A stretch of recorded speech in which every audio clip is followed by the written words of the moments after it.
All right, so in this one, what we're going to do is we're going to update this form. So when you click on it, of course, this field is required will still come up, but it will look more like this with the error just right above it. So let's actually go ahead and do that. First thing that you want to note is if you go into inspect element here, and we look at the actual HTML element for it, we'll see some things. First of all, you see the ID of ID_email. So if we were using CSS or JavaScript, we could change how this looks or certain behaviors of it. But then also you see name equals to email.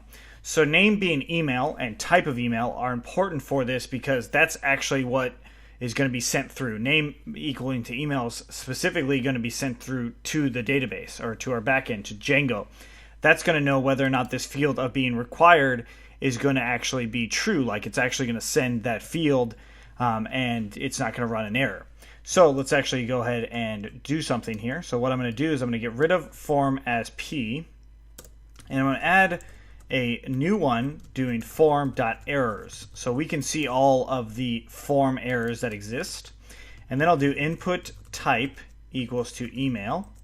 And I'll say name equals to email 2 for now. I'm just going to call it email 2 so we can see what happens. So if I save it and do a refresh in here, and notice it says this field is required because I did a refresh. If I hit it again, it says this field is required. And it also is saying email.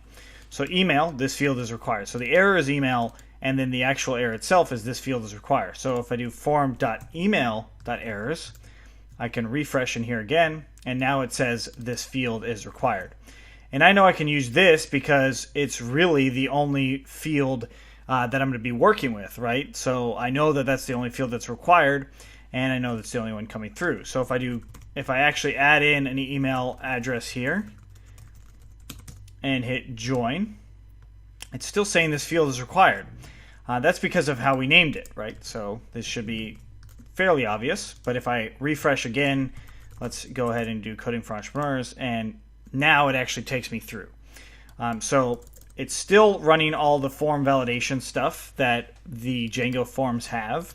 But all we did was just change the input type itself to match something we want more of, right? Which is this. We want it to look like this. So to do this, we first off need to change this to having a class of form control. And now if I refresh, it now is this giant field, right? So looking at this field, it's not big.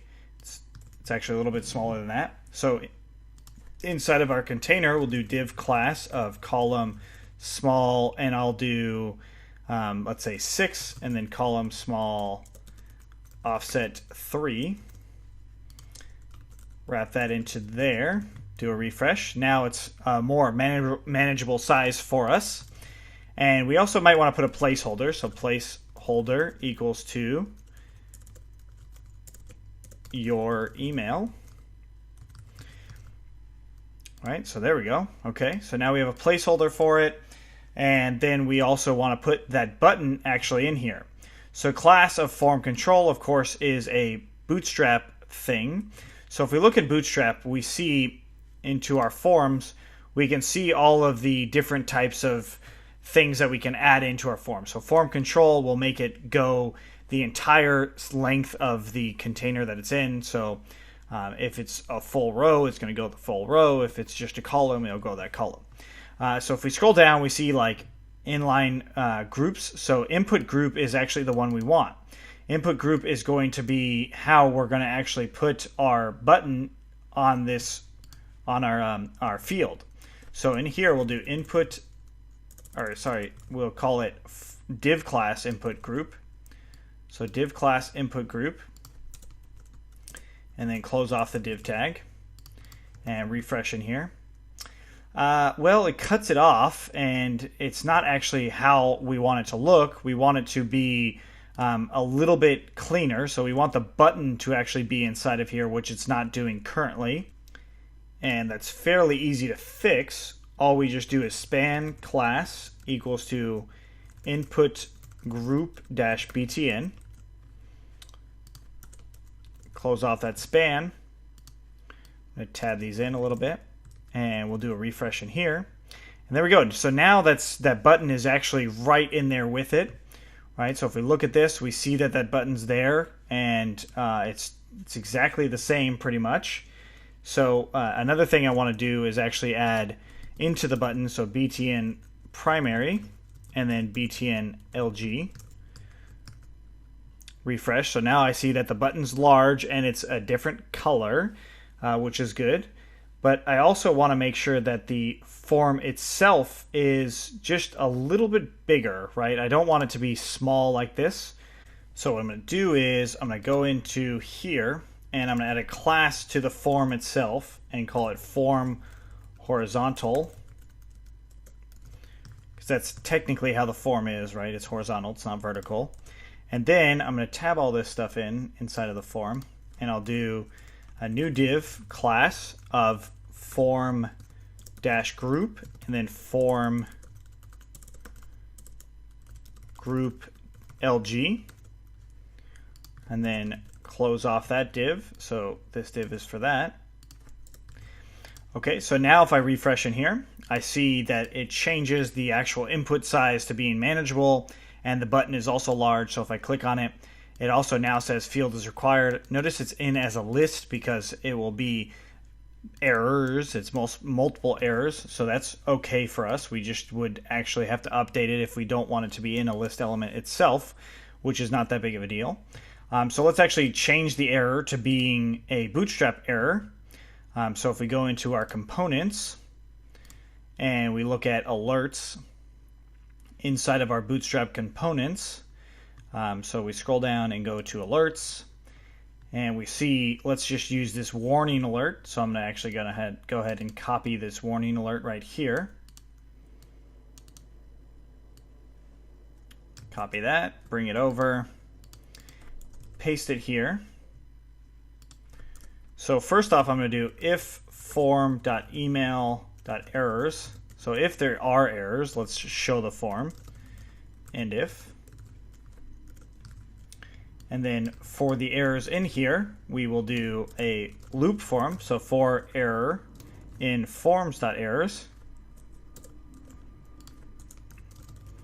and if.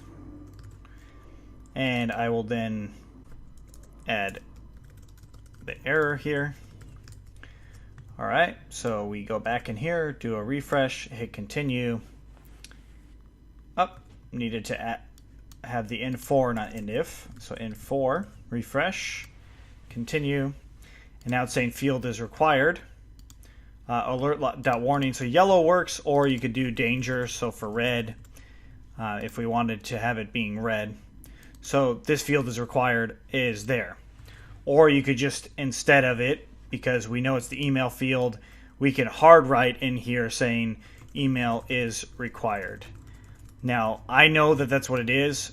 As far as Django is concerned, though, you probably are going to want to have this being a custom error message. So there is a way to do a custom error message, which I'm not going to get into in this one. But that's another way to do it. I know it's going to be email, and you would just say email is required, or your email is required if there's an error. If there's not an error, of course, if we just click on this and let it load on its own, it's going to tell us that there is no error showing. But I do see that there's a little curly bracket here, so I'm going to get rid of that. All right, so I'm also going to have both of the errors coming through just so you can see it as referenced later. If you ever need to look at it, just in case you actually have to see those errors themselves. All right, so that's the form. That is actually customizing the form a little bit, making it look a little bit closer to like how a form should look as far as it's concerned with Django, and also having that button come in there so it looks a lot more like this right here. Right, so that's pretty much it for this one. So that's styling the form in a way that works out very well for us, at least so it looks nice, and the way it actually functions is how we want it to too. All right, so in the next one, we will actually add those sales things and then just kind of clean up the CSS a little bit more, and then we will start to get into actually launching it. All right, see you then.